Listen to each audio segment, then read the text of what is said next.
Dollar has a chance of giving it to you. I got mine from a rift. So, I mean, that's all you can do. And keep hoping for it.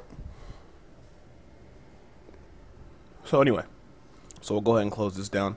Right now, we are going to be running the Jade set. Now, I must warn you, this is not the complete Jade set. I still need the chest piece for the Jade set so I can run the Quetzalcoatl helmet and get the max amount of damage out of the build, so just be forewarned. That it's not going to be hitting for the billions of damage to crit like it normally does. But, like I said, once I acquire the last in-game pieces for it, I will be posting videos later on in T6 or whatever high-level tournament I can do with the Jade set build. Alright, let's get started. We got the Azure Wrath, increased cold damage, and also has a chance to freeze on hit. Very nice. Critical damage in that, and that basically gives us more cold damage, which is for Haunt. Haunt is a superior dot in terms of getting the most damage out on bosses and elites, so that's why we're going ahead and run it, because it has increased cold damage. We also have Zuni Monster String of Skulls, and the offhand we have increased Haunt damage, which is very nice. I have the Jade Suits, which is overall good survivability stats. Same thing with the pants. We are running the Nagel Ring because, unfortunately, I don't have a Cold Sage yet, so that's something else I'm looking for. And, of course, we're running the Royal Ring of Grandeur to reduce the set cost by 1. We have the 2-piece Blackthorn set because that gives us more damage versus Elite and gives us a lot more toughness. But also the nice thing about this is that it also gives us a 3-piece set since we already have the Royal Ring of Grandeur. We have Jade Harvester Mercy Gloves. We have the Ogdal Search, which has cold damage on it. We have the Jade Harvester Joy, Int, Vitality, All Resistance, and Haunt Damage Max, which is real nice. And, of course, we have the Golden Gorgon of Leoric and the Jade Harvester's Helm. Now, if we actually had the chest, we could run it with Quetzalcoatl, and this build's damage would just skyrocket. But for now, we're just dealing with what we have. Critical percent chance, 61% chance. You want a good critical chance because dots can crit. And if you crit on the first casting of the dot, it's going to crit for the rest of the duration. If it doesn't crit, then it's not going to crit for the rest of the duration because dots snapshot. That means once you cast, like let's say for instance you cast Locust Swarm, then you get a buff. That buff wouldn't work on Locust Swarm, the one that you already casted. You actually would have to recast the spell. Alright, so we got pretty much overall good survivability. The only problem is with the Jade set, you actually have to get kind of up close and personal, so survivability is the main thing. You either end up, usually I see people going for an okay amount of toughness, and then the rest in the damage or pure damage where you can just always guarantee you can one-shot the mobs. Now, the way the Jade Harvest is set, Soul Harvest consumes your damage over time effects of enemies, instantly dealing the remaining damage. Some people ask you, like, well, how does that work? Well, let's say that you did a dot, and the dot lasts 10 seconds, and it does 1 million damage per tick, right? So, in 10 seconds, it's going to do 10 million damage. Well, if you were to have the Jade set on, and then you were to use Soul Harvest to harvest out the monster, let's say you cast that Haunt, or Dot, or whatever, and you know it's going to do 10 million damage in 10 seconds. So, the Dot ticks the first time, does 1 million damage, great. Dot ticks the second time, does 1 million damage, that's great. That's 2 million out of the 10 million it's supposed to do in 10 seconds. You walk up, you Soul Harvest, there's still 8 seconds left, so all that 8 million damage will be dealt to the monster instantly. That works for all the dots on the current target of the monster. So effectively increasing your DPS or increasing your one-shot kill potential all resides around getting and increasing your damage just for the dot. Now the reason why we're building towards cold, Haunt is 4,000 weapon damage over 12 seconds. Very strong.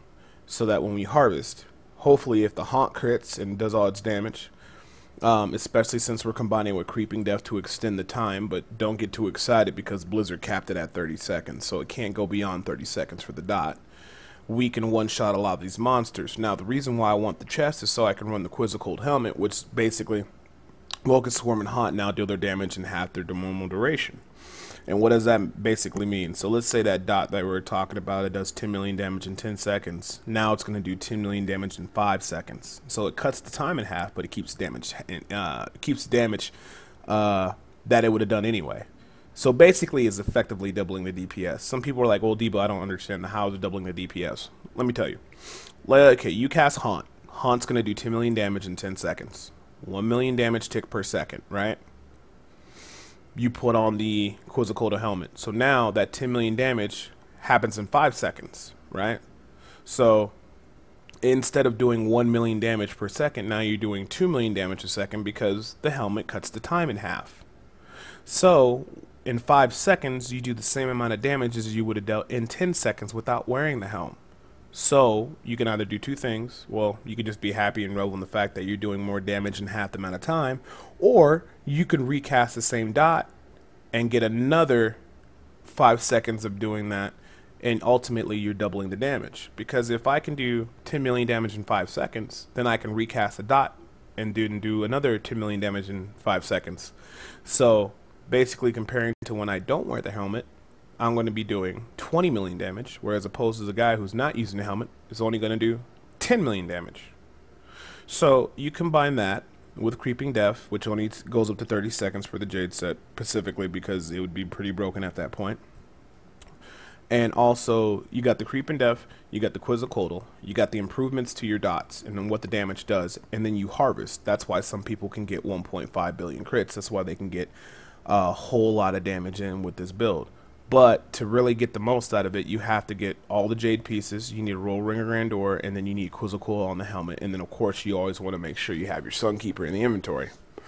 Now, unfortunately, I don't have that. So I just have to make do with what I have, but the damage is still pretty good. You can still get 200-300 million crits, even without that, having the helmet on. We got Haunt with Resentful Spirits. Cast 2 haunts at one time, cold damage. We have Locust Swarm to help out with the AoE mobs. Spirit Walk for a little bit of safety. Soul Harvest with Vengeful Spirit for damage, and plus it activates the set ability. Mass Confusion for 20% additional damage on those elites. Piranhas with Paranauta put everything on one nice stack, so when we harvest it will die. Rush of Essence because we're going to be spending Haunt a lot, and then every time we cast Haunt, it will return back the mana, and then we don't have to worry about mana consumption from Locust Swarm or Piranhas. Pierce's Veil for extra damage. Grave Injustice to reduce the cooldown of Piranhas and also Mass Confusion. Now later on, you might actually want to switch this Piranhas to actually the cold frozen Piranhas. It's kind of up to you when you get to higher level Torments, and then Grave Injustice, you'll probably switch it out for Spirit Vessel, what have you not. You're going to have to make some decisions. Creeping Death, of course, because this will amplify the damage for the set effect and when we do everything. So we're going to go ahead and open up the Rift. And all that's going to happen is we're going to cast Haunt on the targets. Well, first of all, we're going to cast Locust Swarm, cast Haunt on all the targets, then we're going to Paranauta with Piranhas, and then we're going to harvest. Grave Injustice will reset, and then we'll do it again. And then on the elites, we'll do the same exact thing, but before we harvest, we're actually going to switch to the Sunkeeper. And on the Rift boss, since we want to kind of cheat the system a little bit, we're going to put on the Quizzical helmet, hit it with Haunt, hit it with Locust Swarm, switch back to the Jade, put on the Sunkeeper, and then harvest it. And I know that's a lot to take in, and that seems like a lot of work, but until I get the full set, that's just what we're going to have to do. Alright. So we're running through the Rift, and first set of monsters come up. Paranauta, and we're going to harvest, and as you see, he just took 43 million damage. Didn't get quite the full reset that I wanted, but that's okay. So we're just going to Haunt, Locust Swarm, Haunt, Locust Swarm. And sometimes, for the most part, Haunt and Locust Swarm can kill everything, but like I said, we want to Paranauta, harvest everything, so that, you know, we can get everything in one shot. So you see how they all just died? And then that resets my cooldown a little bit. For every enemy killed, I get 1 second off. Alright. Now, you have to be a little bit careful when you run this build, especially if you're not running it with pets, because you risk the chance of getting insta-gibbed or basically getting comboed to death, which has happened to me a lot. So I had to actually kind of play this play style to get used to it so that I wasn't dying as much. So at the first forefront, you might die because you're taking too much damage or you don't know how to kite that well, and that's perfectly normal. There's nothing wrong about that. But the main thing is, for most Trash mobs, you just want to cast your Locust Swarm, cast your Haunts, Piranhas, Paranauta, put everything at one point, harvest, and hopefully you got enough monsters where you can reset and do that again. Sometimes you won't, but usually by that time they still get low, and then all you got to worry about, your dots will usually end up taking off on them, and they'll end up dying anyway. So we got to run out this Conduit Pylon, and then once we have that, we can go back to actually, hopefully I can show you with this elite fight right here. So here we got an elite. I'm going to Locust Swarm, cast on my dots, and then I'm going to switch to my Sunkeeper, and then I'm going to harvest. And as you see, everything just died in one go. That's basically what you're looking for, and then you switch back to your Sunkeeper. The reason why we cast the dots first and then we actually use the Sunkeeper is because we want the extra damage that the Azure Wrath provides to the Haunt before we harvest. So we apply all the dots, Then we harvest with the Sunkeeper on, more damage to elites to maximize damage. This will probably be your job in a group. Or you might even actually just run around with the Sunkeeper. You know, the whole thing about the Jade set that's really nice is that we can one-shot KO the elites and the bosses. So if you're in a group, it might be in your best interest to stack a lot of damage, to stack everything up very high.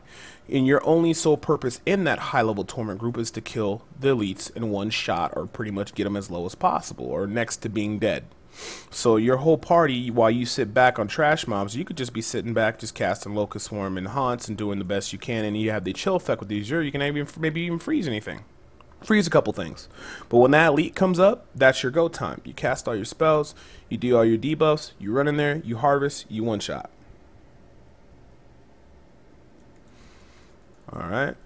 So like I said, we got some trash mobs out here. You don't even necessarily need to even harvest these. Between the dots, depending on what tournament level you're on, a higher level tournament you're probably going to have to harvest them, but at this level we don't really have to worry about that. We can just use our dots to kill them down. So we got everything stacked up on that elite. Switch to the Sunkeeper. Paranato go in, and we're going to harvest, and it's one shot. So that's basically what you want to do. I know it's a little like, oh my gosh, I got to switch and do all this stuff just for it to work, but I mean, you get used to it at the wall. It's not too bad. But like I said, I would really look forward to get the Quetzalcoatl helmet so I can basically throw down and not have to worry about switching. Because when you get Quetzalcoatl helmet, for the most part, you won't even need to switch to Sunkeeper on the elites, at least at tournament level 3. At 6, you might need to. But for the most part, tournament levels 1 through 4, maybe 5, you don't need to switch it out because you have all that extra damage.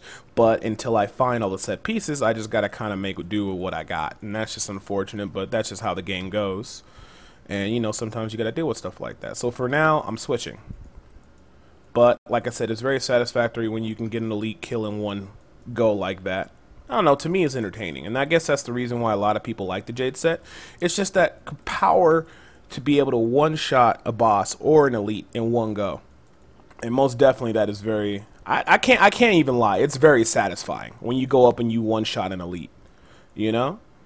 And it's a different play style of build. It doesn't involve pets per se unless you want it to, so I think that's another reason why a lot of people like running it right now. Now, hopefully in the future Blizzard can implement some changes to it to make it less clunkier feeling when I'm actually trying to pull, like, because I feel like I'm a surgeon, or like I'm like this mad scientist. Okay, I gotta apply this first. Now I gotta do this. Okay, now I gotta do this. Now I gotta wiggle my foot this way, and then now, okay, now I can one-shot it. So maybe down the line, maybe Blizzard will work on some quality life issues for the Jade set. But for right now, in all its glory, is doing perfectly fine. All right, so we're just rolling through the environment, and like I said, it's pretty much straightforward, simple. Between the haunts and the Locust Swarm, it kills most trash mobs. So you don't even really need to harvest all the time. I mean, the dots are going to do the work for you because they're really powerful and you're stacking damage towards your dots, especially your haunt. And especially if you're crits on a target, forget about it, it's going to die.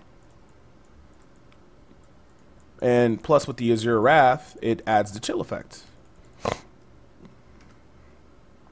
Now, the times I will harvest with Piranhas or something like that is when I see the opportunity, when there's like a bunch of enemies, because we have Grave Injustice is going to reset my cooldown on my harvest. So, alright, so we got that elite dotted up. Do I got Locust Swarm on them? Yes, I do. And we're going to switch to the Sunkeeper. All my dots. Harvest. Did he kill him? Nope, he's almost dead though. So, didn't get the one shot on him, but that means probably my dots weren't critting on the target, which is okay. So, we'll do the same thing on the Goblin. Now, on Goblins, you actually want to wait a second because they have some type of mechanic inside them where you can't one-shot them until after a couple seconds. Now we can one-shot the Goblin. Oh, did we one-shot him? Did we get him close? Is he low? He's low. Anyways, we'll switch back to the Azure Wrath. He just died off. There we go. Dot up all the elites. And switch to my weapon. Come over here and harvest. And it's dead. So, I mean, eventually when you run the build so much, you get used to switching out and stuff like that, and it's not too tedious and it's not too bad. Getting used to being, like, surviving without pets and being careful, that's something else you have to kind of get used to. I was dying a lot until I got real comfortable with the build, and then I don't have that problem anymore. But it's just something everybody has to deal with. And like I said, once you get the Quizzical helmet and the whole 5 pieces, and you don't have to really worry about switching out the Sunkeeper. You can focus more on just casting your dots and executing the monsters. Now we're getting ready to come to a Rift boss, so what I'm going to do is put on the Quizzical helmet, dot the boss up, because that will increase the damage significantly, and then we'll see if we can switch back to the Jade piece and then harvesting, hopefully kill the boss. At least take half. I don't think I'll one-shot it, but I think I can take at least half its life, so we'll have to wait and see. I'm pretty confident we will, though. Okay, so now we got the Rift boss. So there it is. So what I'm going to do is, let me take out these elite first. We want to take this guy out first. Alright, so now I'm going to put on the Quizzical helmet. Oh, we got another one? Okay, let me go ahead and dot this guy up, take care of him, and then I'll take care of the Rift boss. He's dead now. Okay, cool. So now we're going against the Rift boss. I'm going to put on the Quizzical helmet.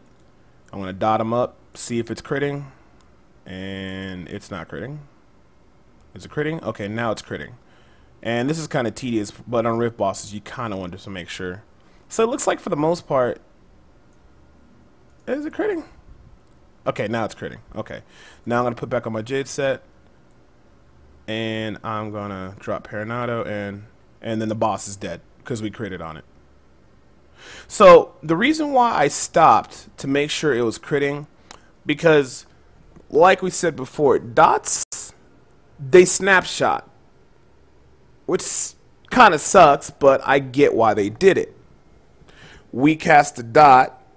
We have the reason why I did so crazy. What happened was this: I basically put on the helmet. The helmet increases the damage of the dot, right? I have an Azure Wrath. So when it crits and it hits him with my haunt, I got all that cold damage, all the elite damage applied to that dot. It snapshots what gear I had on at that moment. So I watched it. It crits. Okay, it's critting. 18 million on my haunt, great. Then we use Locust Swarm. Okay, Locust Swarm's critting. Awesome, because we have the Quizzical helmet on, the damage is significantly increased. Now, when I get the chest piece, I won't need to take off the Quizzical helmet, so I'm just explaining the reason why I put that on during that boss fight. So I put on the mask. I made sure both my dots are critting.